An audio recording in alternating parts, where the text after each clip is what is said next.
Hello there. Today we're back out in the woods, and I noticed yesterday when I came out with Betsy, the bracken and the ferns are getting enormous.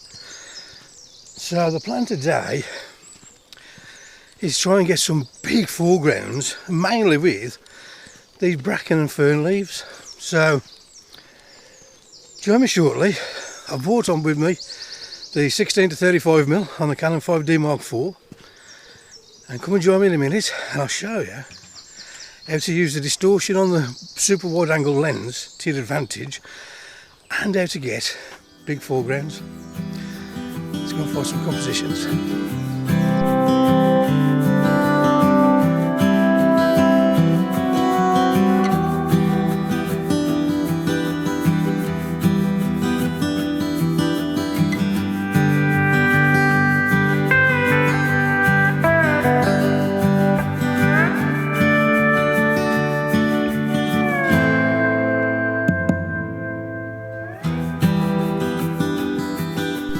Just walking the path down there, pretty much where Betsy is, and I saw this fern that's growing out the root of this little oak tree. So I'm going to line up a shot now, just literally with the ferns right in the foreground to get that big foreground. I've probably got to focus stack this. So give me a minute, let me just get a composition lined up and I'll talk you through the back of the camera. Looks beautiful, it does. These ferns look amazing. There is a little bit of breeze in there. It's calm, but there is a gentle breeze coming through. And I don't know if I'm going to be able to catch it properly. Just to show you, there's another one just here, which you can use. Beautiful foregrounds all around here. There's a beautiful little few trees in the back. So that's the plan for today. Let me just line something up and I'll talk you through the back of the camera. So for this shot, I am just literally getting this tree fern in the foreground. I should be focusing down here, on the tree there, on the tree there. The settings for this, I've upped the ISO, because the ferns are just moving a little bit, so I've up to 200, ISO 200. And that's just giving me a fifth of a second at f6.3. So hopefully I can just stop these ferns and keep them just static long enough to get a nice image. I'll put this on for you right now. Tell me your thoughts, drop me a comment below.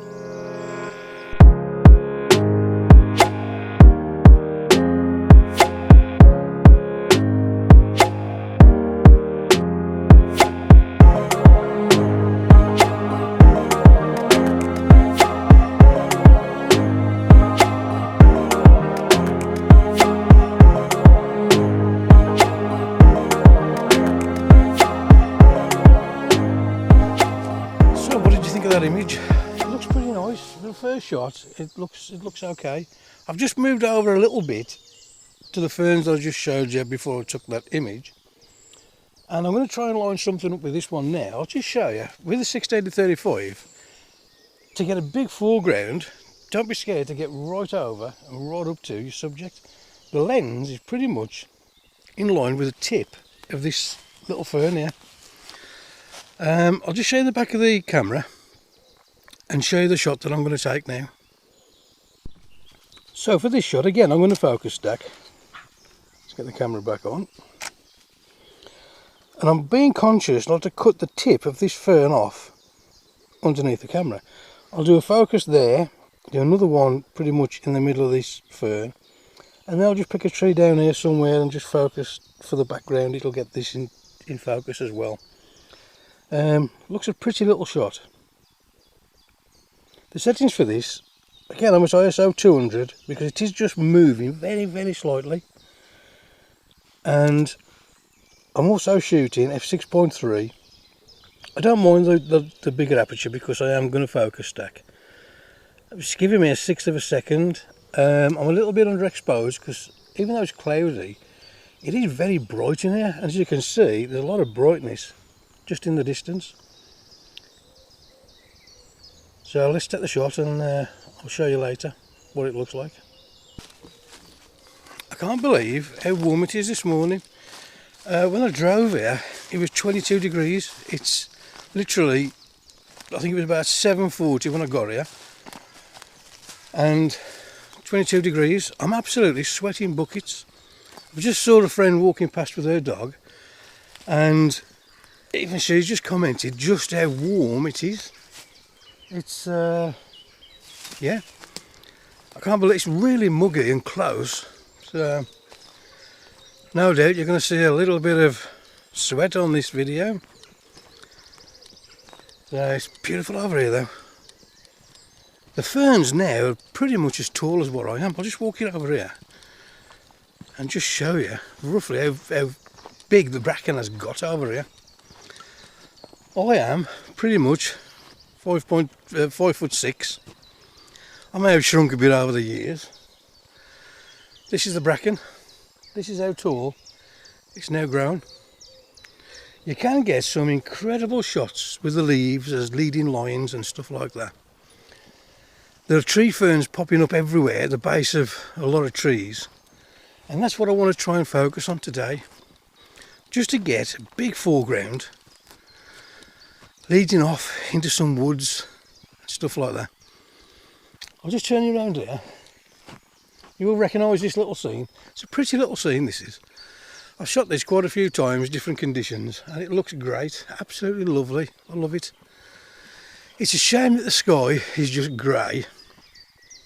If there had been some detail, I'd have probably lined up some bracken with the rock in the background, but the sky is just grey. There's no detail there at all, so I think I'll give that a miss. Would have been a good shot to show you how to use the lens distortion to your advantage, because with super wide angles, as you rock them up and down, you can get a bigger or smaller foreground as well as background. Mountains you can make look that little bit taller, which is more appealing, especially if they're in the distance. And the same with foregrounds, you can either make your foreground that little bit bigger or that little bit smaller just by tilting the camera up and down towards the your subject. So I've got to find Betsy. Guess what? Legged it again. Too many scents over here. So I'm going to find my dog and follow the composition.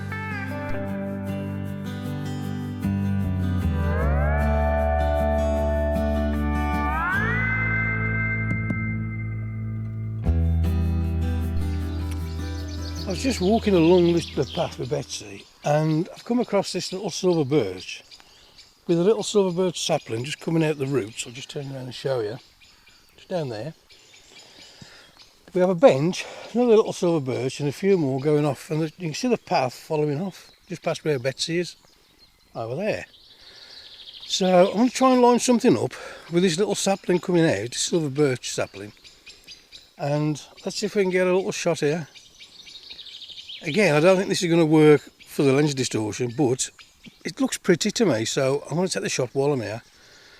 And if it turns out any good, I'll put it on for you right now. Enjoy.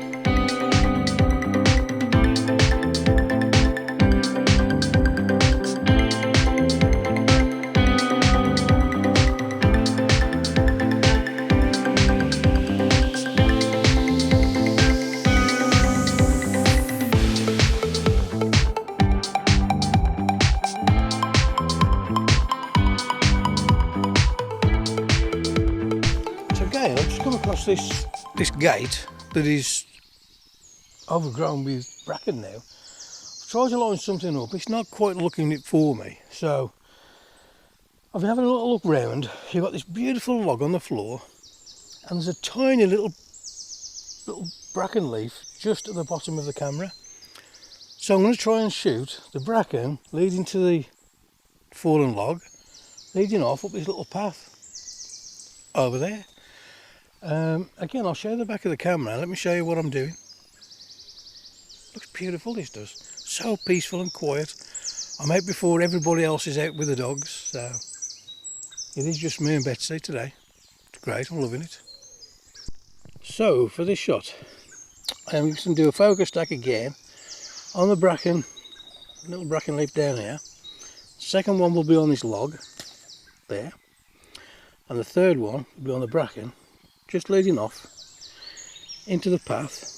Just move the dot out of the way. It does look a pretty little scene. I am tempted to just kick the log round the other side of this little bracken leaf, just to try and incorporate it better. I'll take this image now as a 3-shot, and I'll move the log and I'll put both images on now for you. Tell me which one you like the best, the one that's just left alone as it is now, or the one that is manipulated with the log the other side of this bracken leaf.